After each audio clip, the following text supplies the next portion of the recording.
नमस्कार, स्वागत है आपका मुनाफे की मंडी में, जहां हम आपको कमोडिटी मार्केट की तमाम बड़ी खबरें बताते हैं। साथ ही आपके लिए इंट्राडे, पोजिशनल और लॉन्ग टर्म के हिसाब से भी बेहतरीन कॉल्स लेकर आते हैं।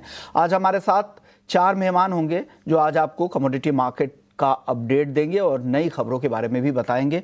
भाविक पटेल हैं ट्रेडबुल सिक्योरिटीज से, अजय केडिया हैं केडिया कमोडिटी के एमडी और रिसर्च हेड हैं, और विवेक अग्रवाल होंगे भारत सब कॉन्टिनेंट एग्री फाउंडेशन के एमडी है, उनसे हम पल्सेस मार्केट का हाल जानेंगे। और जी चंद्रशेखर जी होंगे कमोडिटी एक्सपर्ट, जिनसे हम गेहूं का उत्पादन अनुमान जो जारी किया गया रबी फसलों को लेकर, जो नई रिपोर्ट सरकार की आई है, उससे क्या कुछ असर इसका होगा और क्या ग्राउंड पे रियलिटी क्या है, इसकी चर्चा करेंगे। सबसे पहले बात हम करते हैं गोल्ड की, और ग्लोबल गोल्ड ईटीएफ से शुरुआत करेंगे, क्योंकि गोल्ड ईटीएफ निवेश ग्लोबली 34 महीने की ऊंचाई पर पहुंच चुका है। फरवरी में करीब 940 करोड़ डॉलर का कुल निवेश हुआ और ये 34 माह में सबसे ज्यादा है। और ये रिपोर्ट है वर्ल्ड गोल्ड काउंसिल की, और फरवरी में लगातार तीसरा महीना था जहां पर गोल्ड ईटीएफ में निवेश बढ़ा है, और कुल एसेट अंडर मैनेजमेंट ईटीएफ का 30,600 करोड़ डॉलर हो गया है, और ईटीएफ की होल्डिंग बढ़कर 3,353 टन के पार निकल गई है। वही भारत में गोल्ड ईटीएफ का जो निवेश है वो जनवरी 2025 का जो डेटा है उसके हिसाब से 3,751 करोड़ रुपए का निवेश हुआ है। तो एक जबरदस्त रुझान यहाँ पर गोल्ड ईटीएफ में देखने को मिल रहा है। केडिया जी बताइए, गोल्ड ईटीएफ पर लोगों का भरोसा जिस तरह का दिख रहा है, क्या ये आगे भी भरोसा बना रहेगा और इन लेवल्स पे भी खरीदना चाहिए? गोल्ड कैसा दिख रहा है अब आपको यहाँ से? नमस्कार विश्वमोहन जी। नमस्कार। बिल्कुल, देखिए ईटीएफ का भरोसा नहीं है, ये है सोने का भरोसा। और पिछले 3 साल में हमने देखा कंसिस्टेंटली कोविड के बाद से सोने ने जबरदस्त रिटर्न दिया है। इनफैक्ट जब जब इक्विटी में गिरावट आती है लोगों को सोना ही याद आता है, और जिस ढंग से ग्लोबल मार्केट में इक्विटी में अच्छा रिटर्न अब तक बना था, but due to uncertainty equity अब थोड़ा सा हैवी और वैल्यूएशंस काफी हैवी है। इंटरनेशनल मार्केट का जो डेटा आया है जहां पे करीबन 306 बिलियन डॉलर का हम ओवरऑल एयूएम बोल रहे हैं, और साथ में अगर होल्डिंग्स की बात करें तो 3353 मतलब 3,353 टन के आसपास का हमने हाईएस्ट मंथ एंड पे हमने जो डेटा देखा है। ये दर्शाता है कि लोगों ने अब, जैसे इंडिया की भी बात करें तो इंडिया में पहले गोल्ड सेंटिमेंटल या हम बोल सकते हैं इमोशनल बाइंग होती थी, अब लोगों ने इन्वेस्टमेंट बाइंग भी देखने लगे हैं, और ईटीएफ एक तरह का बेहतरीन विकल्प है। इसकी वजह से लोगों ने अब एसआईपी भी जो हम इक्विटी में करते थे अब कमोडिटी में गोल्ड और सिल्वर में करने लगे। तो मुझे लगता है ये ट्रेंड कंटिन्यू रहेगा जिस ढंग से अनसर्टेनिटी का माहौल कंटिन्यू जारी है। बट अगर हम व्यू के हिसाब से आते हैं तो इंट्राडे या एक बिल्कुल 2-3 दिन का व्यू अगर हम लेके चले तो मुझे लगता है कि कोई बड़ा नया ट्रिगर नहीं है। इसके लिए पिछले 15 दिनों में 2956 के ऊपर इंटरनेशनल में गोल्ड बिल्कुल भी जा नहीं पा रहा है। मुझे लगता है एक टाइम करेक्शन दिखाई देता है जो कम से कम 100 से 150 डॉलर का है, जो 2820 डॉलर तक का लेवल इंटरनेशनल में। वहीं डोमेस्टिक मार्केट में भी हमने देखा मल्टीपल ऑफ टाइम 86,500 के ऊपर गोल्ड बिल्कुल सस्टेन नहीं कर पा रहा है। तो 15 दिन पहले भी हमने ऐसा ही करेक्शन देखा जो 84-100 तक आ गया था। तो आई थिंक 83-84 के बीच में एक बार गोल्ड करेक्ट करेगा, वहां पे और बाइंग बनेगी। बट टाइमिंग जो ट्रेडर्स है उनके लिए 85-900 पे बेचना चाहिए, 86-200 का स्टॉप लॉस लगाना चाहिए, 85-400 से लेकर 85 तक का बिल्कुल एक आज के इंट्राडे के लिहाज से मुझे लगता है वीकनेस रहेगी, बट लॉन्ग टर्म अभी भी इंटैक्ट है। जो कॉल स्क्रीन पे आप देख रहे हैं ये इंट्राडे के लिए जो 85-400 के टारगेट के लिए यहाँ पे बेचने की सलाह है, लेकिन लॉन्ग टर्म में अच्छी तेजी आगे भी गोल्ड में जारी रहेगी। और हम रुझानों में देख भी रहे हैं गोल्ड ईटीएफ के जो नंबर है ग्लोबली वो काफ़ी इनकरेजिंग है। और हाल के दिनों में जिस तरह से पहले जियोपॉलिटिकल कंसर्न था, ट्रेड वॉर को लेकर अनिश्चितताएं हैं, अगर महंगाई बढ़ती है तो उससे भी हेजिंग के तौर पर हेजर्स की डिमांड बढ़ेगी, अगर ब्याज दरों में कटौती आती है तो उसका भी यहाँ पर फायदा है, डॉलर कमजोर होगा उसका फायदा है। तो ये सारी चीज़ें हैं जो यहाँ पे सपोर्टिव, हर फैक्टर्स यहाँ पे गोल्ड को सपोर्ट कर रहे हैं और इस तरह के नंबर्स आ रहे हैं। चलिए ट्रेड की बात केडिया जी ने कर लिया है, इंट्राडे के लिए उन्होंने बताया कि यहाँ पे सेल करके जाना चाहिए। आपकी राय सोने और चांदी दोनों पर क्या है भाविक आज? Good morning Vishnu ji. Good morning sir. देखिए सोने में अगर हम देखें लास्ट 5-6 दिन में तो 1,000 रुपए की रेंज में फंसा हुआ है, जहां पे ऊपर 86,400 के ऊपर जा नहीं रहा है, नीचे अगर देखें तो 85,400 के नीचे नहीं जा रहा है। तो यही एक रेंज में फंसा हुआ है, तो मुझे लग रहा है आई थिंक थोड़ा अवॉइड करना चाहिए। हालांकि मैं भी पॉजिटिव नहीं हूँ जब तक नया हाई नहीं ब्रेक करता, बट हमने बार बार देखा है कि 85,400 के करीब जब भी आता है तो एक शार्प रिकवरी भी आती है। तो आई थिंक कम्प्लीटली मुझे लग रहा है कि जब तक ये रेंज में है तब तक सोने में अवॉइड ही करना चाहिए बाय करने के लिए। बट चांदी की अगर बात करें तो चांदी मुझे लग रहा है कि यहाँ से और बिकवाली आ सकती है, क्योंकि फिलहाल अभी लग रहा है कि थोड़ा बहुत ओवर टॉप हो चुका है। तो चांदी में कॉन्ट्रैक्ट अराउंड 97,300 पे मैं शॉर्ट की रिकमेंडेशन करूंगा, 96,200 के टारगेट के लिए, और 98,000 का स्टॉप लॉस रहेगा। ओके, चलिए हम पल्सेस की बात करें उससे पहले चांदी पर आपकी एक राय ले लेते हैं। केडिया जी, चांदी कैसी दिख रही है यहां से आपको? देखिए, चांदी की अगर बात करें तो डेफिनेटली हमने जो नंबर चाइना से देखे या बेस मेटल में जो जंप देखा, उसकी वजह से चांदी में भी हमने एक अच्छा खासा जंप जरूर देखा है। बट गोल्ड में करेक्शन है तो चांदी भी थोड़ा बहुत रिएक्ट करते हुए दिखाई देगी। तो मुझे लगता है यहाँ पे 97,000 का पुट लेना चाहिए, जो ऊपर में 3400 तक का लेवल मिलता है। वहीं फ्यूचर की अगर बात करें तो थोड़ा रिट्रेस दिखाई दे रहा है मॉर्निंग सेशन में, जहां पे 97,400 के करीब जाने पे या करंट लेवल से भी बेचा जा सकता है। 98,500 का स्टॉप लॉस रखेंगे। ओवरऑल मुझे लगता है 96,000 से 95,500 तक के भी लेवल हम चांदी में देखेंगे, तो एक टाइम करेक्शन चांदी में भी दिखाई देता है। ओके, चलिए, तो ये सोने चांदी पे बातचीत हो गई। अब बात करते हैं एक अहम कमोडिटी की, वो है पल्सेस। और ये अहम खबर ये है कि पीली मटर का जो ड्यूटी फ्री इंपोर्ट, जिसकी मियाद 28 फरवरी को खत्म हो गई थी, अब इसे बढ़ाकर 31 मई तक कर दिया गया है। और उड़द का जो ड्यूटी फ्री इंपोर्ट है उसे 1 साल के लिए बढ़ा दिया गया है। इसकी उड़द इंपोर्ट की जो मियाद थी फ्री इंपोर्ट की, वो 31 मार्च 2025 को खत्म हो रही थी। अब इसे 1 साल बढ़ाकर 31 मार्च 2026 कर दिया गया। हमारे साथ विवेक अग्रवाल जी हैं, एमडी है भारत सब कॉन्टिनेंट एग्री फाउंडेशन के। शुक्रिया विवेक जी, आपने वक्त दिया। सबसे पहले पीले मटर की बात कर लेते हैं। सर, पिछले साल हमने 30 लाख टन पीले मटर का इंपोर्ट किया, इस साल भी वो जारी है। क्या लग रहा है, और कितना पीला मटर आपको चाहिए इस देश में, और इससे घरेलू बाजार पर क्या असर होगा? नमस्कार विश्व मोहन जी। नमस्कार सर। जैसे कि आपने बताया कि हमने ऑलरेडी 30 लाख टन इंपोर्ट कर लिया है। सरकार का जो मुख्य लक्ष्य है कि किसी भी माध्यम से वो कंज्यूमर को एक सस्ती दाल उपलब्ध कराना चाहती है। और लगातार जिस तरीके से हम जिस देश में रह रहे हैं वहाँ निजीकरण और खेतों की जगह है वो लगातार कम होती जा रही है। तो सरकार की बहुत कोशिशों के बावजूद ये थोड़ा एक कठिन डगर है जहाँ पे हम लोग आत्मनिर्भर हो पाए दालों पे। तो सरकार उस पर काम कर रही है, लेकिन सरकार इन बिटवीन ये भी चाहती है कि कंज्यूमर को सस्ती दाल मिले। हमारे यहाँ कहावत है कि दाल रोटी खाएं और प्रभु के गुण गाएं, तो सरकार की पूरी कोशिश इसीलिए है। अब रही बात येलो पीस इंपोर्ट, जो सरकार ने 3 महीना बढ़ाया है, ऑलरेडी ओरिजिन्स पे अब उतनी ज्यादा क्वांटिटी पे माल नहीं है। और आज की डेट पे अब वहां से जो 3 महीने की अवधि बढ़ी है, बहुत बड़ी मात्रा पे येलो पीस का इंपोर्ट नहीं होगा। लेकिन उसके बावजूद मुझे लगता है कि 5 से 6 लाख टन येलो पीस जरूर आएगी, और जिसके कारण दालों के बाजारों पे एक प्रकार का दबाव बना रहेगा।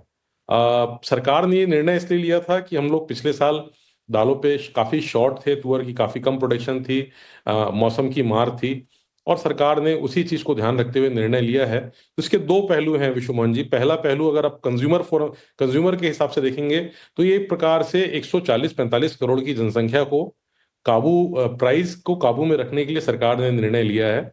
और इसका इम्पैक्ट उस दृष्टिकोण से तो काफी पॉजिटिव रहेगा, क्योंकि उनको एक लगातार येलो पीस न कि चने का सब्स्टिट्यूट है, ये तुअर का भी सब्स्टिट्यूट है, तो बहुत सारी दालों की कमी को पूरा कर देता है।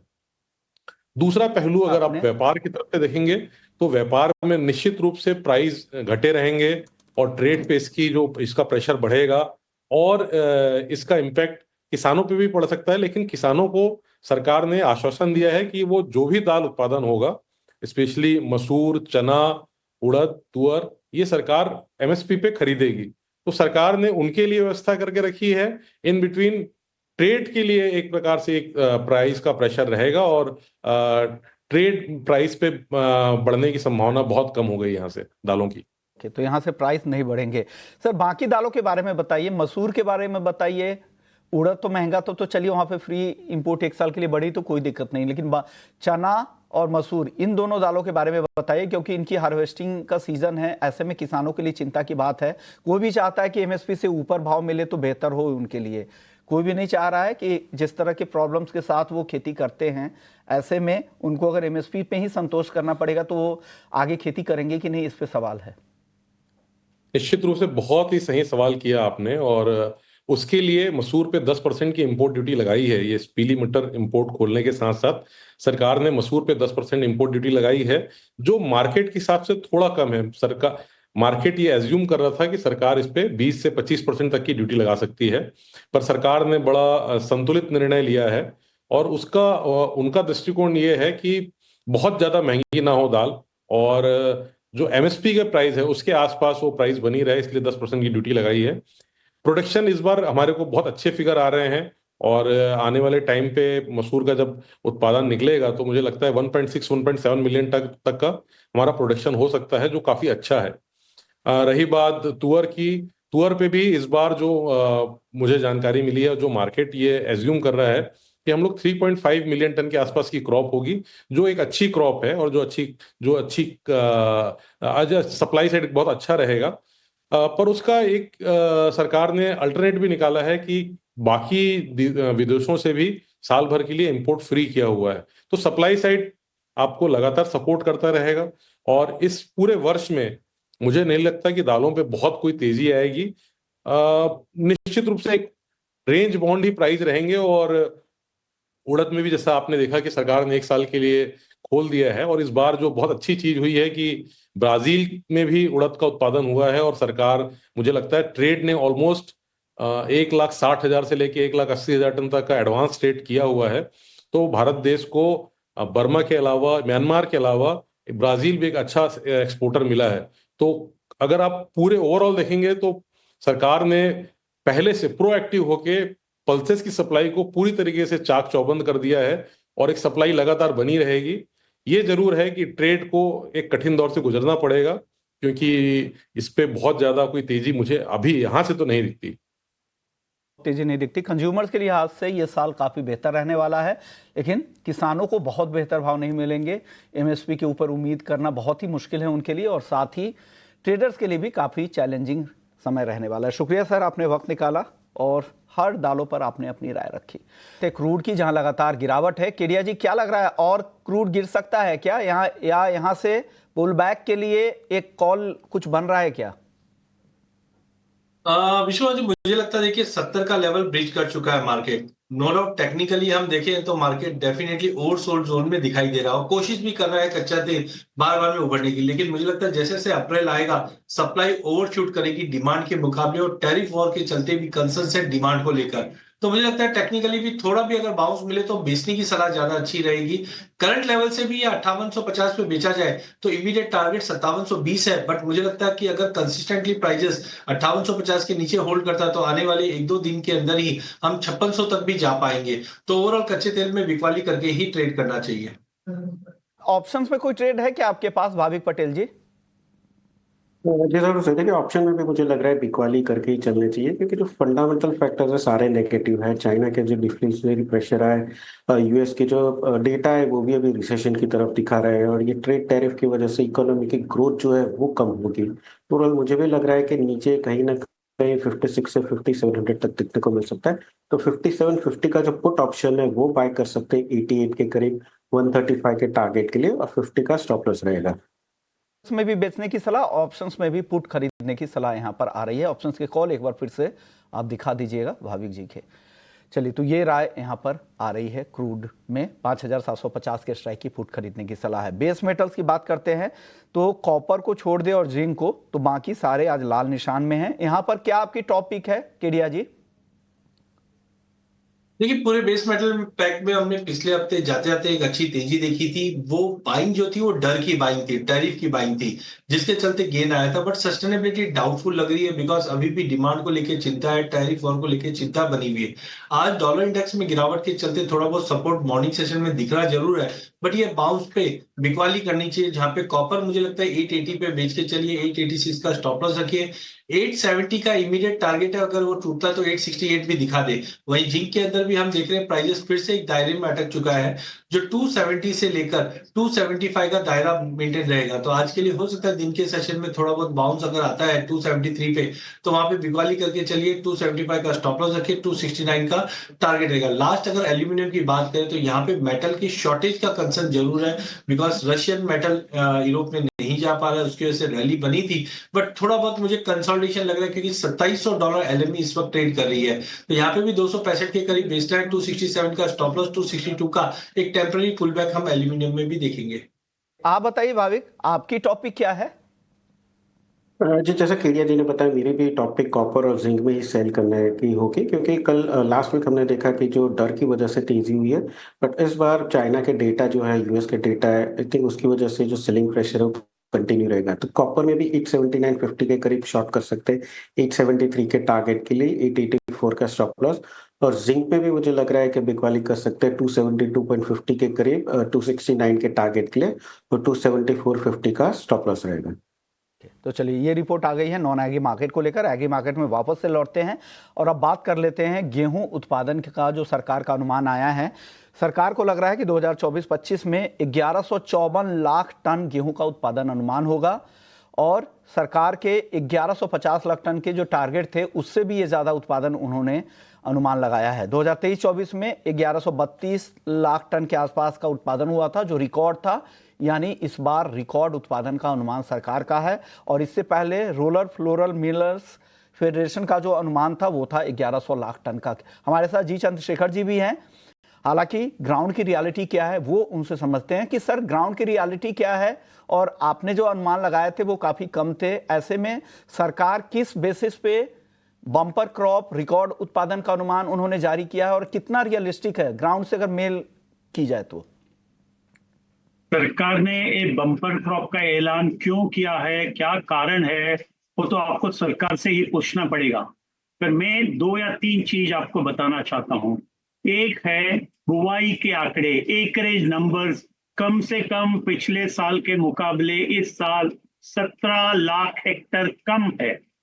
ओके, क्योंकि सरकार के लास्ट आंकड़े रबी के आए थे 31 जनवरी, उसका बाद कोई आंकड़ा नहीं है। उसमें उनका एकरेज है 325 लाख हेक्टेयर। और पिछले साल 2024 में व्हीट गेहूं का फाइनल एकरेज था 342 लाख हेक्टेयर, 342 लाख हेक्टेयर, यानी 17 लाख हेक्टेयर इस साल कम है। The first point. Second point आप देख लीजिए बरसात और विंटर प्रेसिपिटेशन, काफी कमजोर बरसात रहा है इस दिसंबर जनवरी में, और फरवरी से हमें टेम्परेचर भी बढ़ गया है। तो सरकार को, जब सरकार अपने आंकड़े देती है उत्पादन के, उसके साथ बुआई का आंकड़ा भी देना चाहिए। वो नहीं दे रहे हैं। हमें वी हैव टू इंसिस्ट कि आप बुआई के आंकड़े दो और उसका सामने उत्पादन का भी आंकड़ा देना चाहिए। This is number 1। तो मैं ये जो 1154 लाख टन का उत्पादन है उससे मैं सहमत नहीं हूं, मगर मेरा सहमति या नहीं असहमति से कोई फर्क नहीं पड़ने वाला है। फिर मार्केट पार्टिसिपेंट जानते हैं कि ये जो नंबर है काफी ओवर स्टेटेड है, ओवर एस्टिमेटेड है। शायद 10% तक ये ओवर एस्टिमेटेड हो सकता है। और वैसे पिछले साल भी 1133 लाख टन का जो उत्पादन का आंकड़ा है वो भी लगभग 10% ओवर एस्टिमेटेड है। इस साल भी ऐसे ही हुआ है, मगर सरकार ने आपने पीआईबी का जो नोटिफिकेशन देखा है, सर्कुलर देखा है, प्रेस रिलीज देखा है, उसमें लिखा है this is based on input received from states and this is अभी भी क्रॉप कटिंग सर्वे बाकी है ऑल दैट। यानी सरकार अगला एस्टिमेट, तीसरा एस्टिमेट में इसको रिवाइज कर सकती है, ऐसा एक अनुमान है। एक पहला पॉइंट है। दूसरा पॉइंट मैं बताना चाहता हूं। समझिए पिछले साल 1133 लाख टन का उत्पादन था और इस साल 1154 का उत्पादन होने वाला है। तो हमें क्यों स्टॉक लिमिट लगाना चाहिए? मार्केट में भाव इतना ऊपर क्यों चला गया है? हमें निर्यात पर क्यों पाबंदी लगाना चाहिए? हमारा देश में व्हीट का सरप्लस होना चाहिए at these production levels. Okay, अब मार्केट हर चीजों को डिस्काउंट करके चलता है, बाजार के भाव तो ऐसा दिख नहीं रहे हैं। सर, एक और चीज, चना उत्पादन अनुमान उनको ज्यादा लग रहा है। 2023-24 में 110.4 जो उनका था उत्पादन का अनुमान, उत्पादन की जो रिपोर्ट थी, अब 115 लाख टन से भी ज्यादा दिख रहा है। क्या आप इसको सही मानते हैं? वक्त कम है सर, 30 सेकंड। बिल्कुल ये मैं सहमत नहीं हूँ। जैसे आप हमारे शो में हमने ही बताया था पिछले महीने फरवरी 17 को, मेरा चना का अनुमान है 100 से 105 लाख टन का आसपास उस दायरे में उसका उत्पादन होना चाहिए, और 115 मैं मानता हूं काफी ज्यादा है। और एक बड़ा खतरा क्या है कि ऐसे एग्जैजरेटेड नंबर, ओवरस्टेटेड नंबर के आधार पे सरकार के ओर से कोई पॉलिसी डिसीजन लिया जाता है तो उसका जो आउटकम है, उसका जो रिजल्ट है वो सही नहीं होगा। तो हमें we have to be realistic, हमें एक्सेप्ट करना चाहिए what is the ground reality, और उसका आधार पर हमें पॉलिसी इंटरवेंशन के बारे में सोचना पड़ेगा। लाइन सब आखिरी लाइन जो आपकी थी ना बहुत अच्छी थी कि आप ओवर स्टेटेड नंबर, बहुत ज़्यादा अनुमान लगा लेते हैं, आपको कंजर्वेटिव वे में ही रखना चाहिए नंबर, ताकि आप उसके आधार पर फैसला ले, तो आपको भी आगे लॉन्ग टर्म पॉलिसी बनाने में मदद मिलेगी। शुक्रिया सर, आपने वक्त निकाला। आपने एक और लाइन अच्छी कही कि यहाँ से 10% कम उत्पादन हो सकता है जो सरकार ने अनुमान जारी किया है। शुक्रिया सर। केडिया जी, भाविक जी, आपका भी बहुत बहुत शुक्रिया। आपने हमारे दर्शकों को गाइड किया कि क्या कुछ नॉन एग्री मार्केट और एग्री मार्केट में उनको करना चाहिए। मुनाफे की मंडी को यहीं समेटेंगे।